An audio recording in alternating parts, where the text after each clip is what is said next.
Buenas tardes a los participantes.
Muy buenas tardes a todos nuestros participantes.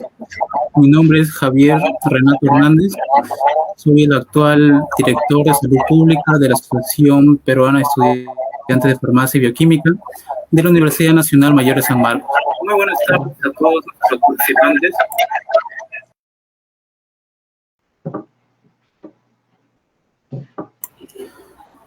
Les doy la bienvenida al webinar La importancia de la donación de sangre en tiempos de pandemia. Recordarles que pueden dejar sus preguntas en los comentarios, los cuales serán respondidas al término de la presentación. Asimismo, se compartirá una encuesta de satisfacción. Para dar inicio al webinar, presento a nuestro prestigioso ponente, el doctor Parreño Tipián Juan Manuel, profesor principal a tiempo completo de la Facultad de Farmacia y Bioquímica, especialista en análisis bioquímicos, diplomado en farmacia clínica y atención farmacéutica, miembro del Comité de Evaluación y Perfeccionamiento Docente de la Facultad de Farmacia y Bioquímica, investigador responsable del Grupo de Investigación AMBICLIP y autor de diversos estudios de investigación publicados. Bienvenido, doctor, le escuchamos atentamente. Muchas gracias, señor Hernández.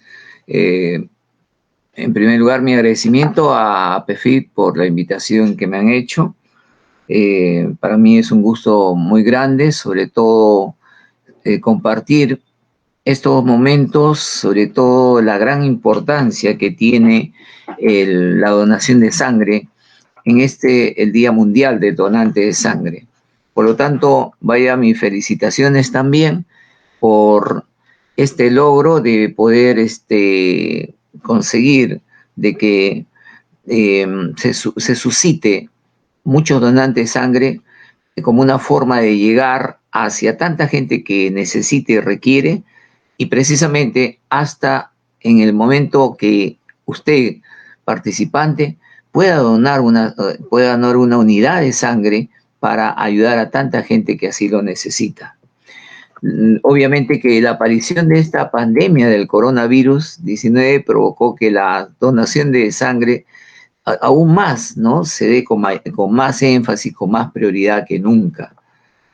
Y sobre todo, ¿no?, en gente que podría o que puede aún donar sangre a tantas personas que necesitan. ¿Por qué?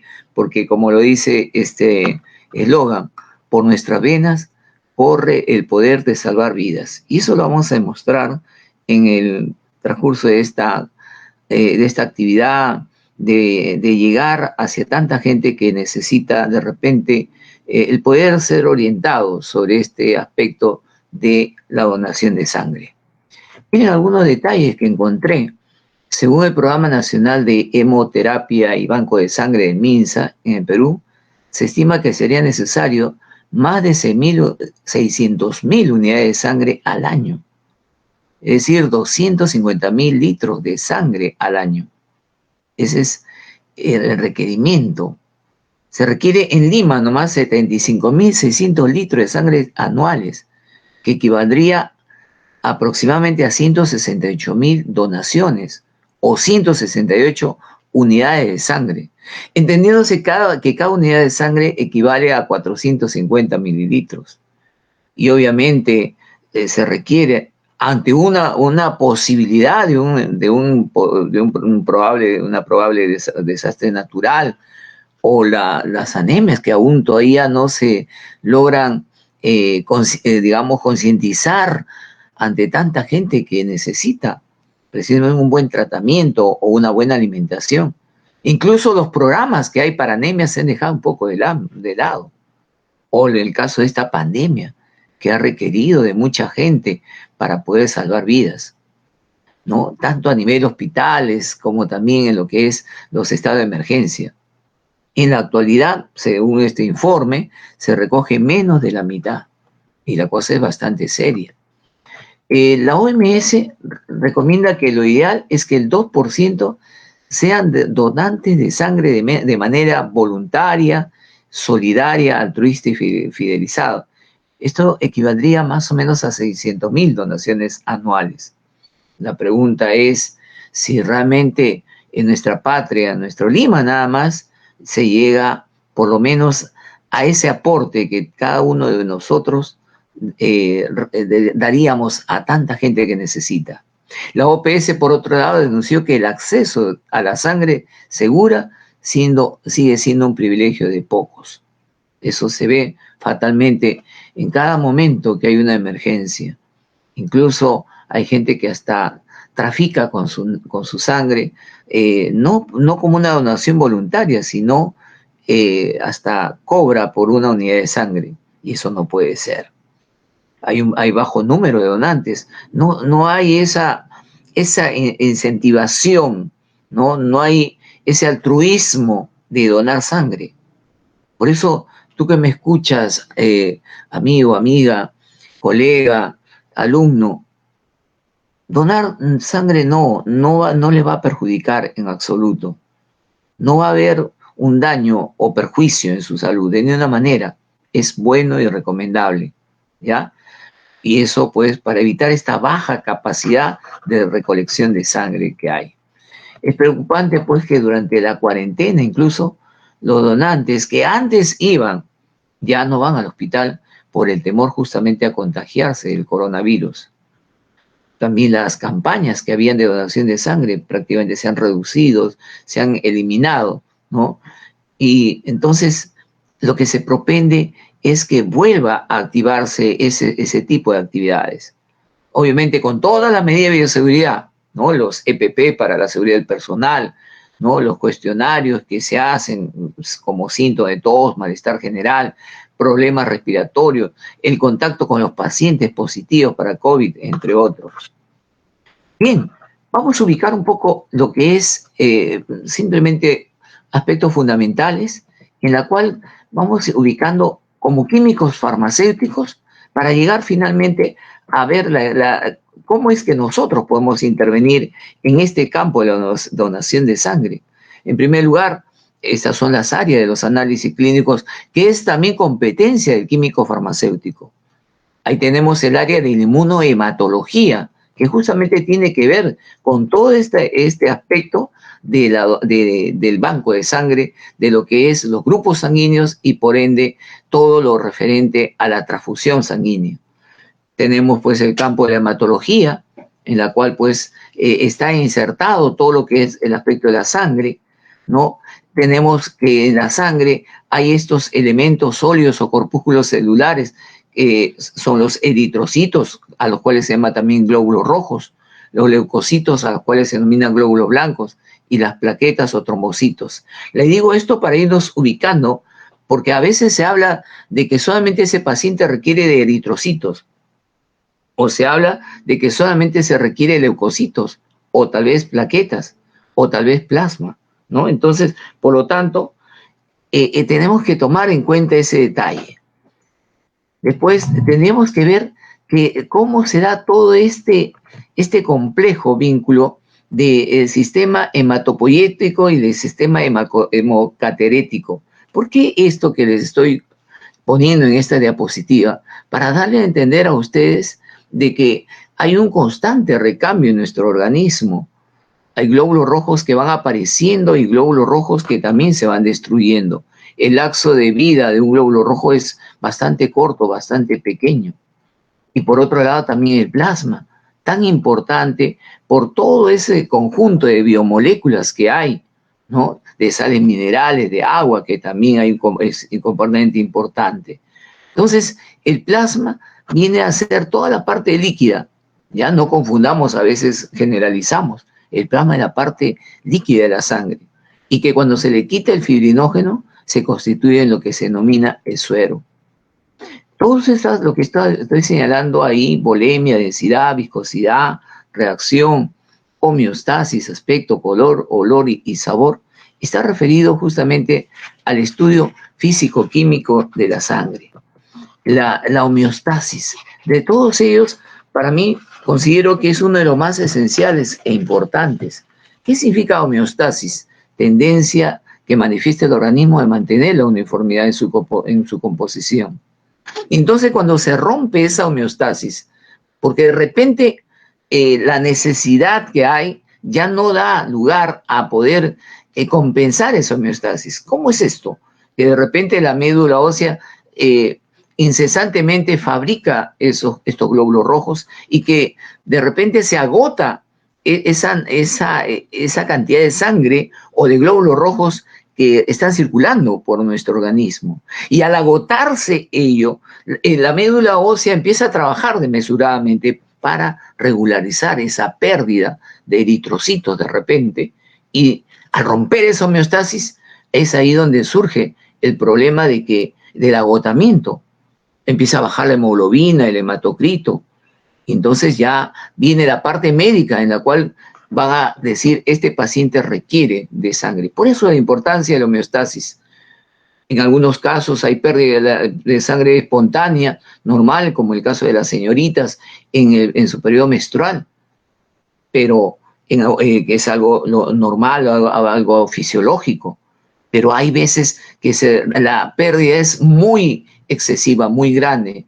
¿Por qué? Porque hay esa necesidad de regular. Y entonces ahí viene el trabajo de la médula ósea para fabricar glóbulos rojos. ¿Cuál es la cantidad de volumen normal que debemos de tener? Y eso se llama normovolemia. Fluctúa entre 5 a 6 litros. Y entonces, frente a ello, también tendremos que agregar lo que es la inmunohematología, que ya les hice ver, ¿no? ¿Qué es inmunohematología? Los procesos inmunitarios relacionados con los elementos de la sangre. Y entonces, como tal, este campo estudia todo lo que se refiere a la cuantificación de los grupos sanguíneos y que está relacionado justo con lo que estamos mencionando, la terapia transfuncional, la enfermedad hemolítica del recién nacido y en el pasado que servía para determinar la paternidad. En la actualidad se están encontrando que hay otros sistemas antigénicos, ¿ya? Que tienen mucha importancia, como es un sistema de los leucocitos, miren, el sistema HLA, y en las plaquetas también de igual manera. Entonces, hablamos de un aspecto inmunohematológico. ¿Y por qué, profesor, esto? ¿Por qué esto, doctor? Porque precisamente hay líneas celulares, como son los glóbulos rojos, los glóbulos blancos y las plaquetas, en las cuales tiene que ver con los componentes denominados aglutinógenos. ¿Y qué son los aglutinógenos? Son este conjunto de sustancias químicas que están presentes en la superficie de la membrana de las células sanguíneas. Y estoy entrando en lo que son los sistemas sanguíneos. En los sistemas sanguíneos habrá pues los aglutinógenos, o sea, ¿en qué se traduce en buen romance?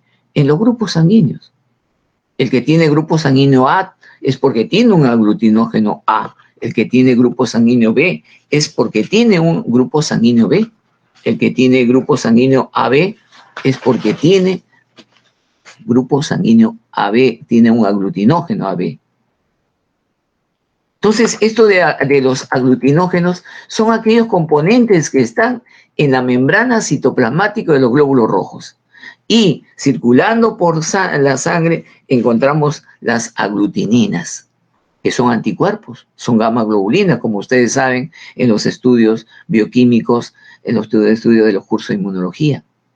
Entonces, miren, de ahí la gran importancia y por qué es que cada uno de nosotros tenemos que saber nuestros grupos sanguíneos, ¿no? Porque pueden estar, así como corren aglutinógenos estáticos en nuestros glóbulos rojos, también hay aglutininas que están circulando en el plasma sanguíneo. Miren, no solamente hay un solo sistema, que es el llamado AB0, sino también tenemos el sistema RH, HR, que también se le llama. Entonces, y hay una variedad de sistemas sanguíneos. Miren, toda una evolución, el de saber hoy en día y propender a saber los grupos sanguíneos. ¿Para qué? ¿A dónde quiero llevarlos con todo ello? Porque cada uno de nosotros debemos saber nuestros grupos sanguíneos para poder en algún momento apoyar a alguna persona que así lo requiera. Ustedes que están jóvenes, con mayor razón todavía, no hay nada peligroso la donación de sangre. Miren, esto nació en el año 1900 en los laboratorios de este investigador Lasteiner. Y miren cuánta importancia que hay. Y ojo, todo tiene que ver con la genética de los sistemas sanguíneos, los fenotipos y los genotipos, ¿no? Que son las formas de poder manifestar los grupos sanguíneos a través de la herencia. El sistema B0, ¿no? Ahí están sus grupos A, B, AB y 0. ¿Por qué? Porque hay un aglutinógeno A, hay un aglutinógeno B, hay un aglutinógeno AB, y el que tiene grupo sanguíneo 0 es porque no tiene aglutinógenos. ¿Y qué corre en su plasma? Sus aglutininas, sus anticuerpos, como es el anti-B, el anti-A. En el caso de el que tiene AB no tiene aglutininas, y el que tiene grupo 0, por eso tenemos que dominar esa terminología, es que tiene aglutininas alfa y beta, o sea, anti-A y anti-B. Todo eso pues obedece a los aspectos genéticos de fenotipos y genotipos. Quiere decir que si una persona es grupo sanguíneo 0 y su esposa es grupo sanguíneo 0, su descendencia va a ser igual, todos grupos sanguíneos 0, y lo que más hay de pequeños preponderantes. Pero a veces hay problemas y situaciones que surgen, ¿no? Y miren cuánta importancia tenían los sistemas sanguíneos, ¿no?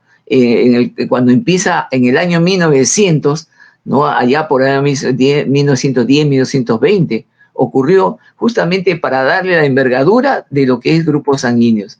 Este famoso artista, Charles Chaplin, se tuvo que ver envuelto en esto de los grupos sanguíneos. Miren, ¿en qué sentido? ¿No? Él enfrentó un juicio por paternidad en Hollywood, ¿no? Resulta que una artista acudió al juzgado haciendo ver que estaba embarazada, que había tenido pues como tal, producto de ello, una hija, y que el padre era Chaplin, ¿no? Esta mamá se llama Joan Barry, una artista, tenía grupo A, su hija tenía grupo B. Entonces, miren cuánta importancia se da en este sentido. El padre debía tener grupo B o grupo AB. ¿Y saben qué grupo? Gracias a la parte genética, a la parte del descubrimiento, el hallazgo de aquellos tiempos, él era grupo sanguíneo 0.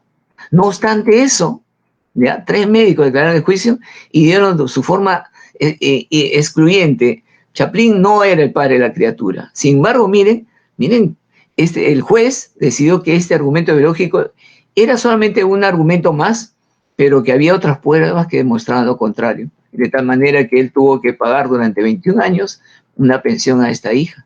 Miren cómo los albores, y se le da importancia en ese detalle a los grupos sanguíneos en cuanto a la paternidad.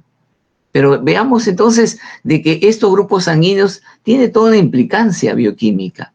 Como ustedes verán, la estructura que va a tener el grupo sanguíneo A, que termina en una molécula de acetilgalactosamina, el grupo sanguíneo B, que termina en una galactosa, y el grupo sanguíneo AB, que termina en 2 estructuras bioquímicas, como es la acetilgalactosamina y como es la galactosa. Aquí está la membrana citoplasmática. Y como si fueran unas antenitas, ahí se van a encontrar precisamente estas 2 cadenas para el grupo A y para el grupo AB, o para el grupo A solamente o para el grupo B. Y entonces, ¿cómo será para un grupo 0? No hay ni galactosa ni acetilglucosamina, ninguno de esos 2 componentes. Por lo tanto, nosotros decimos que es un grupo 0, no es grupo O, ¿ya? Y eso determina por qué decimos enfáticamente que el grupo sanguíneo, el famoso grupo universal, es un grupo cero, porque no hay el aglutinógeno correspondiente, ¿no? Entonces, en la membrana citoplasmática no existe, para el caso del grupo cero, el famoso grupo universal, ningún aglutinógeno. En cambio, en el grupo A sí tiene sus aglutinógenos A, el grupo B también tiene sus aglutinógenos B, el grupo AB tiene los dos aglutinógenos y el grupo cero no tiene ningún aglutinógeno. Por lo tanto, ya tenemos que hablar con propiedad. Digamos, ¿qué grupo sanguíneo requiere? Grupo cero, ni hablar, ¿ya? Las aglutininas se denominan anti-A o anti-B, dependiendo del antígeno contra el que actúa, ¿no? Entonces, estos aspectos son muy importantes recordar, tomar en cuenta. Por otro lado, mucho cuidado, también el grupo A tiene subgrupos, el A1, el A2, el A3. Hay subgrupos del B también, que son menos comunes, y también del subgrupo AB, el A1B, el A2B y el A3B. De tal manera que ya vamos entrando en camino. Un grupo cero puede dar sangre a todo el grupo, por eso le llaman grupo universal. Y si nos fijamos abajo, el grupo AB da a sí mismo sangre a B y puede recibir sangre de todos. Este esquemita me ayuda mucho más para que lo tengan ustedes en cuenta, en consideración. El grupo cero puede donar sangre al A, al B y el AB, y el AB recibe de todos los grupos, ¿ya? Por eso hay que tener mucho cuidado. Amigo, amiga, que me escuchas, de repente eres grupo sanguíneo A, de repente eres grupo sanguíneo B, o de repente eres AB, ¿ya? Que son los más escasos, como vamos a ver ahora en las casuísticas que hay. Los reactivos, miren, yo siempre he dicho, nosotros como químicos farmacéuticos podemos hacer una serie de actividades. Estamos en la cátedra de análisis clínicos, los profesores siempre dispuestos a apoyarles. En una campaña de determinación de grupos sanguíneos, ¿qué se requiere? Los diferentes reactivos, el anti-A, el anti-B, el anti-D, nada más. Y con ellos podemos, y el anti-D, para poder hacer las determinaciones de análisis en el laboratorio, ¿no? Y con una prueba tan sencillísima, colocar una gota de sangre en un portaobjeto, luego una gota de suero tipificado, anti-A, anti-B, y se mezcla y se observa, ¿no? Nada más, un proceso sencillísimo que nosotros podemos apoyarles a ustedes para propender en estos tiempos donde ahorita se requiere justamente sangre en muchos hospitales, ¿ya? Ahí estamos viendo el procedimiento y es todo un proceso muy sencillo y sobre todo que nos ayuda mucho para ayudar, disculpen la redundancia, en estos tiempos en la cual se necesita saber los grupos sanguíneos de cada uno de vuestros compañeros o del que necesita saber para poder apoyar a gente que nos necesita. Ahí tienen una tarea, ¿no? Y estamos para apoyarlos, ¿no? De repente poder trabajar en conjunto en hacer la diversidad de grupos sanguíneos, la detección de grupos sanguíneos cuando así lo necesitan o se requieran. Si bien es cierto, yo mencioné que un grupo cero puede dar al A, al B, al AB, en realidad también hay que tener mucho cuidado. Este es todo un campo muy interesante, porque a veces también surgen algunos tipos de anticuerpos. Por lo tanto, ¿qué es lo que se pide en un hospital? Que la sangre que se transfunde debe ser del mismo grupo sanguíneo que la del receptor, debido a que puede haber anticuerpos contra otros antígenos en el suero. Miren ese detalle muy importante. El otro sistema, el RH-HR, también. Lo que nosotros tenemos en esa gran mayoría es grupo D, o RH sub 0, o RH sub 1. Pero también puede ser cualquiera de estas otras alternativas. Por eso es importante también nosotros conocer que pueden haber alelomorfos. Y entonces para eso pues hay una serie de pruebas que se hacen en el laboratorio directamente. Miren la frecuencia de RH. En la raza blanca, 85% es RH positivo, un 15% es RH negativo. En la raza negra, 90% RH positivo, 10% es RH negativo.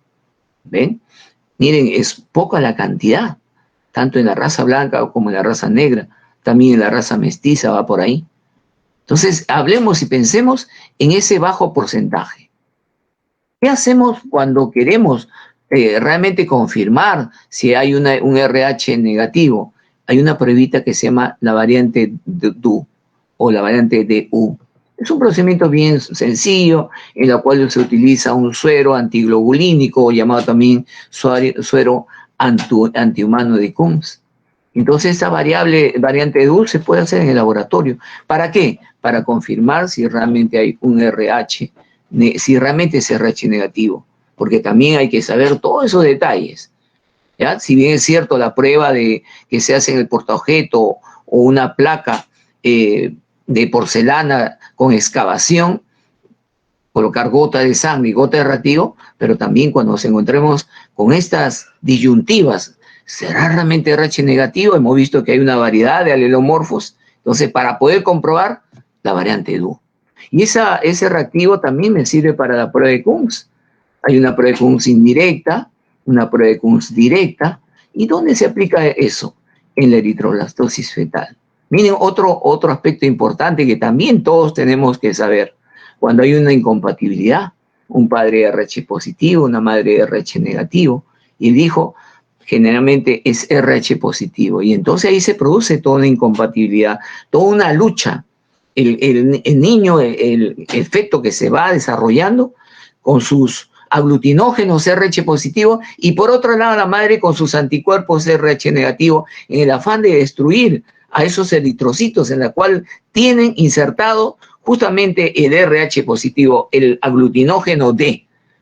Entonces, como hay un anti-D con su D, como si estuviéramos haciendo la reacción in vitro, se produce esa incompatibilidad y empiezan a alisarse los glóbulos rojos de ese niño y a veces se conlleva en un aborto. Y eso es lo que se llama eritroblastosis fetal, que felizmente la farmacología también nos da un gran aporte justamente en el sentido de que cuando se hace esas determinaciones, pues se puede inmunizar a la mamá después del segundo embarazo, después del primer embarazo, se inmuniza con un fármaco llamado Rogan, que de alguna manera va a bloquear esos anticuerpos para un posible segundo embarazo. Entonces ya ese niño ya no va a tener esa dificultad en que sus glóbulos rojos se vayan desarrollando como debe ser, porque ya no hay ese componente que lo va a destruir, que son los anticuerpos de la mamá, cuando es RH negativo. Es un enfrentamiento, mire, entre RH negativos y RH positivos. Bien, y en cuanto a la transfusión sanguínea, las famosas unidades de sangre, ¿no? En la cual se van a guardar en los bancos de sangre. Hoy en día es bastante sencillo el acudir a un centro hospitalario donde se dan todas las medidas de bioseguridad. Habrá un interrogatorio preliminar y luego se le hace algunos exámenes muy sencillos, pinchazo para poder sacar los grupos sanguíneos para determinar el hematocrito, su peso, temperatura, presión arterial y pulso. Y en algunas ocasiones algunas pruebas adicionales. Luego se procederá a la extracción de sangre y la distribución de la unidad de sangre correspondiente. Señoritas, señores, miren los requisitos.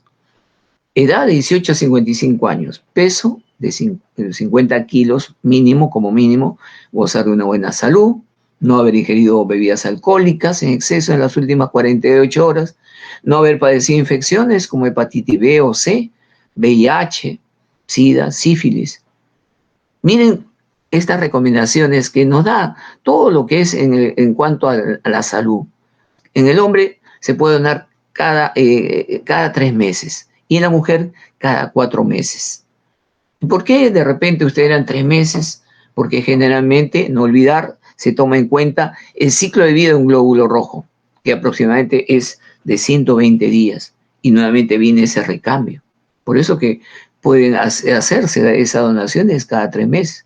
En las mujeres, obviamente, por el problema de esa disfunción fisiológica que es el proceso de menstruación, y entonces por eso se le da ese margen un poquito mayor de 4 meses. Los cuestionarios, la determinación de su hemoglobina, su grupo sanguíneo, ¿no? Y líquido, tomar bastante líquido para reponer ese volumen sanguíneo que se recupera en pocas horas, un poco más tarde, después los glóbulos rojos, y la médula ósea, ¿por qué? Porque está constantemente produciendo.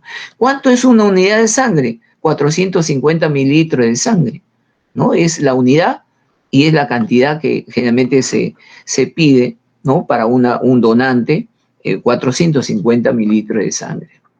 Ante el COVID-19, obviamente no haber estado enfermo de las vías respiratorias en los últimos 15 días, no haber convivido con alguien enfermo de las vías respiratorias o que haya tenido COVID-19. Y luego de haberse extraído la sangre, beber más líquido de lo que se acostumbra. Si tiene mareos o sensaciones de mayo, sentado, recostado, tratando de mantener más elevados los pies para que haya una mejor irrigación. Hoy en día también es importante en las unidades de sangre trabajar con concentrado de Matías para evitar las posibles incompatibilidades. Ahí ahora se habla de concentrado de Matías, se habla ahora de unidad de plaquetas, se habla ahora de plasma fresco, ¿ya? Y el famoso plasma convaleciente, COVID-19. Hay muchos pacientes que se han recuperado de COVID y que estos como tal han ayudado a pacientes con COVID-19 donando el plasma. Es un buen apoyo también en ese sentido, una forma de inmunizar. Obviamente ya en esto hay muchos estudios al respecto. El manejo de sangre en un paciente con COVID, ¿para qué? Para disminuir el riesgo de la pérdida de sangre, como bien sabemos. En los pacientes debe haber mejores formas de manejar la anemia, idealmente con un enfoque no transfusional, o sea, también con una buena alimentación a base de fierro, como hablamos con nuestros alumnos de análisis clínicos. No se han documentado casos de virus respiratorios transmitidos por transfusiones, ojo, como los coronavirus, incluido el SARS-CoV-2, ¿no? Las unidades de sangre tienen también sustancias anticoagulantes, como el ACD, CPD, CPDA, que son anticoagulantes para evitar que la sangre se coagule y también destroza para poder servir como fuente energética a esos glóbulos rojos que ya están prácticamente in vitro, están fuera de nuestro organismo, ¿no? La transfusión de sangre no le va a llevar más allá de un tiempo de 20 a 30 minutos y cada unidad de sangre, como hemos dicho, contiene 450 mililitros. La sangre almacenada, claro, durante más tiempo aumenta el riesgo de infección, por eso de ahí la necesidad de que en los hospitales existan los bancos de sangre y siempre se esté haciendo ese recambio de las unidades de sangre de forma constante. Entonces, esto, mire las razones, con esto ya estamos concluyendo, para poder donar sangre. Si eres una persona sana, entre 18 y 65 años, con más de 50 kilos, puede ayudar. La sangre es un tejido líquido que no sabemos fabricar. Por solidaridad, altruismo, generosidad. Porque mañana tú o los tuyos pueden necesitar una donación. Porque vas a regenerar tu sangre. Ayuda en ese constante trabajo que hace la médula. Porque tu médula puede estar trabajando, está trabajando bien hasta ahora. Entonces, puede donar sangre. La médula ósea se va a esforzar un poquito y va a empezar a restablecer. Y no hay un mejor donativo que sangre. Un buen análisis médico también te van a hacer. La donación es rápida y segura, porque con una sola donación puedes salvar incluso hasta 3 vidas. Si tu grupo sanguíneo es común, significa que es el que más se gasta y hay que reponerlo. Si tu grupo sanguíneo también es raro, ese tipo B, AB que hemos mencionado, significa que si tú necesitas sangre, será difícil que la obtengas, al igual que tu grupo minoritario. No hace falta ir en ayunas. Ahí veo que en los malls ya están habiendo nuevamente las unidades de personas que están apoyando para invitar a donar la sangre. No te quedas débil, se dona menos de medio litro. ¿Quiénes recibirán tu sangre donada? Aquellas personas que sufren de cáncer, causas de anemia, en el caso de una cirugía rápida, una cirugía de emergencia, problemas médicos también, corazón, problemas digestivos, los que tienen problemas ortopédicos, fracturas, las mujeres, un recién nacido, en los accidentes de tráfico y traumatología que es tan necesario. Miren la incidencia y la frecuencia que hay de grupos sanguíneos. ¿Ven? ¿Cuál es lo que hay menos? De 1 en 167 AB negativo. Lo que más hay, cero positivos. Cero negativo, bueno, va por ahí de 1 a 15. Y le siguen en ese orden los demás grupos sanguíneos en personas. También tengo que hacerle referencia que hoy en día se transfiere también leucocitos y también plaquetas. Existe el sistema HLA, en el sistema de leucocitos, también se transfunde leucocitos, también se han encontrado algunas incompatibilidades o interferencias que son muy ínfimas, por supuesto.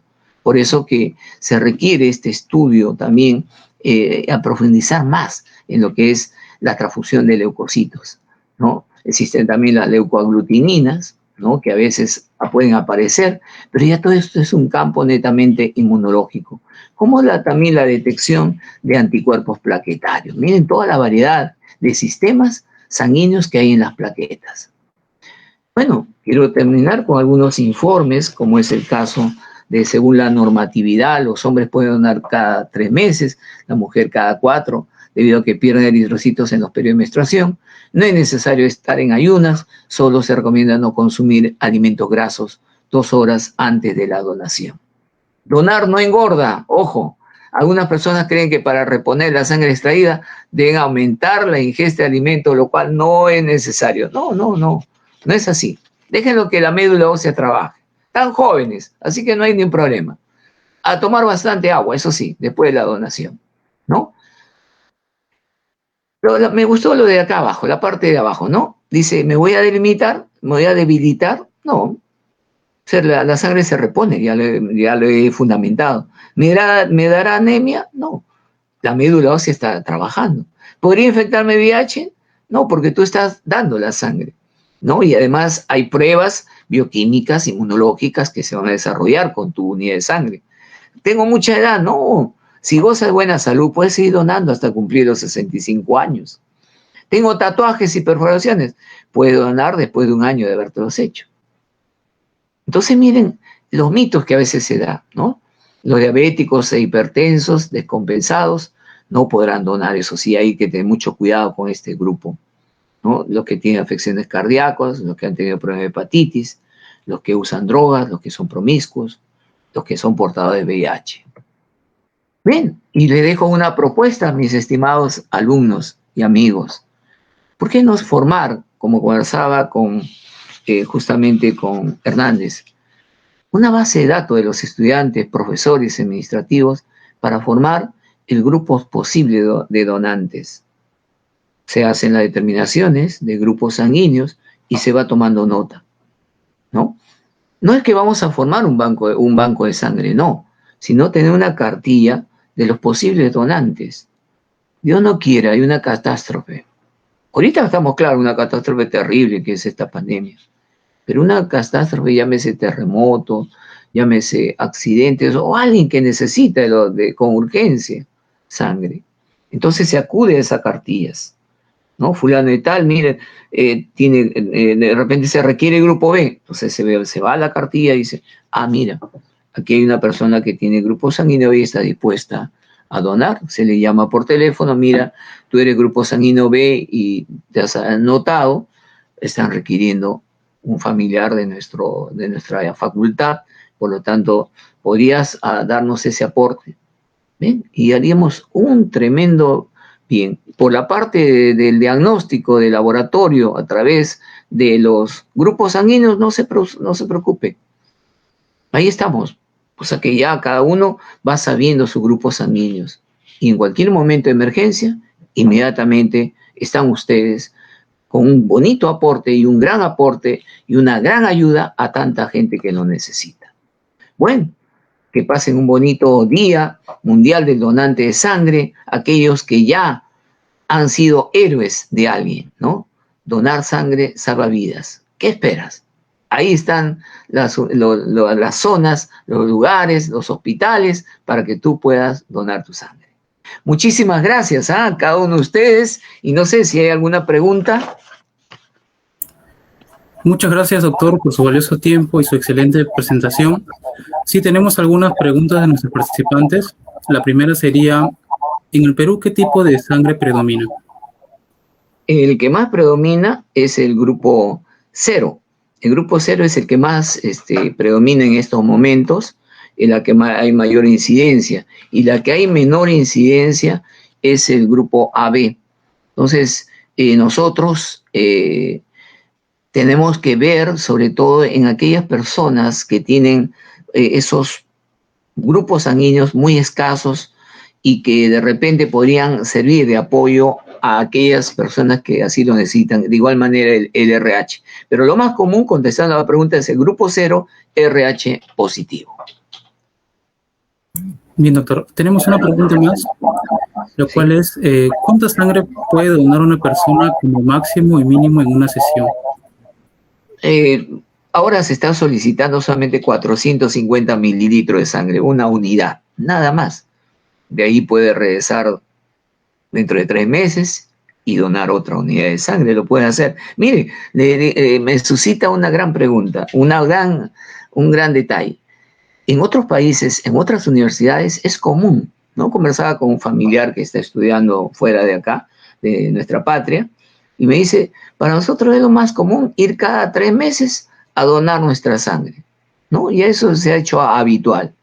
Y no nos pasa nada, y claro, hemos escuchado una charla, nos han dicho lo favorable que es el donar sangre, ¿no? Y de tal manera que es lo más habitual. Entonces, ¿cuánto es 450 mililitros? Que eso se repone en ese lapso, en ese periodo. Así es. Muy bien, doctor. Esas serían todas las preguntas. Nuevamente le agradecemos su participación, brindándonos esta excelente ponencia. Muchas gracias por su tiempo y ha sido muy grato haber contado con su presencia. No, Asimismo, a ustedes muchas gracias. Sí, muchas Perdón, gracias. disculpa. Decía que con todo gusto, miren, yo me confundo con ustedes cuando veo una actividad de esta naturaleza, sinceramente. Yo me vuelvo más joven cuando los veo a ustedes en esa inquietud de poder, como químico farmacéutico, como estudiante de farmacia y bioquímica, ¿no? De la facultad de farmacia, de toxicología, de alimentos, de farmacia mismo, de ver esa inquietud, ¿no? Por ejemplo, en propender a una charla en este día tan bonito que es el Día Mundial del Donante de Sangre, ¿no? Me parece fabuloso. Y estamos para apoyarlos. Les digo que para mí es contagiarme esa juventud, es recordar mis tiempos de joven, en la cual pues hacíamos una serie de actividades de campaña de esta naturaleza, y cuenten conmigo, tanto en charlas, Dios quiera que esto pase muy pronto, para poder ir y hacer una serie de actividades. Hay mucha necesidad de salud en pueblos jóvenes, en asentamientos humanos, y en la cual podemos hacer nosotros, como químicos farmacéuticos, como estudiantes de farmacia y bioquímica, determinación de grupos sanguíneos, como le mostré, una cosa muy elemental, muy sencilla. ¿Qué más? Determinación de hemoglobina, de hematocrito. ¿Ven? Test de embarazos también se puede detectar a través del laboratorio con pruebas muy sencillas. En fin, cuántas cosas podemos nosotros hacer, y yo les agradezco y les felicito la labor que vienen desarrollando. Muchísimas gracias, y que en este 14 de junio sea un motivo pues para que muchos de vuestros compañeros, profesores, personal administrativo pues participen donando sangre. Gracias. Listo. Asimismo, quiero recordarles a nuestros participantes llenar la encuesta de satisfacción que se encuentra en los comentarios. Y por otro lado, los invitamos a poder unirse y confraternizar con el doctor y presenciar la entrega de la constancia de participación. Esperamos que haya sido de su agrado y comprendan la importancia de que es donar sangre. Me despido con el lema asignado para este año, que es: dona sangre para que el mundo siga latiendo. Muchas gracias por su atención prestada. Hasta la próxima.